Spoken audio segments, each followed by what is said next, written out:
France is wrestling with soaring debt, painful spending cuts, and a public mood that is turning sharply against Europe. Now, these pressures are fueling political unrest and reshaping the debate ahead.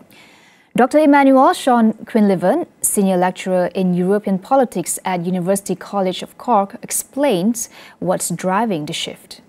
I have to say that Euroscepticism is rising in Europe because, of course, we've seen it in the European elections, but in France in particular. And Emmanuel Macron was the candidate, one of the very few with the Green candidate at the time, to run on a really pro-European platform. This is a significant danger in French politics at the moment, that if you take each party's manifesto, they are from soft to hard Eurosceptic, except for Macron's policy and the Greens.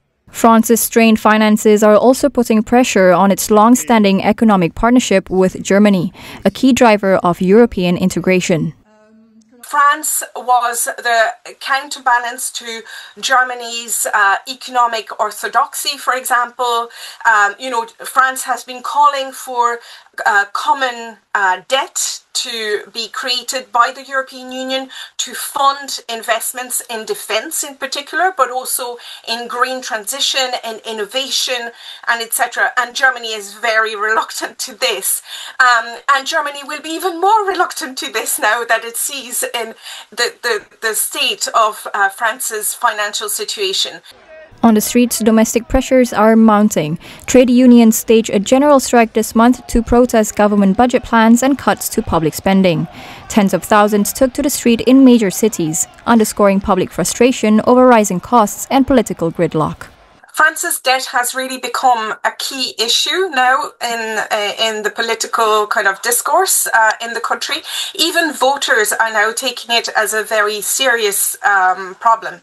And you are right, now France is borrowing on the markets at nearly the same rates as Italy, which would have been unheard of a few years ago. So just to put it in context, 3 years ago, or within the last 3 years, the debt in France has increased by 1 trillion euros. And this is a consequence of Macron's policy, and it's a trend in French politics to just throw money at the problem. The IMF isn't at our door yet, but it is certainly an issue that the French political class and the French voters are now focusing on. The issue is more who is willing to pay.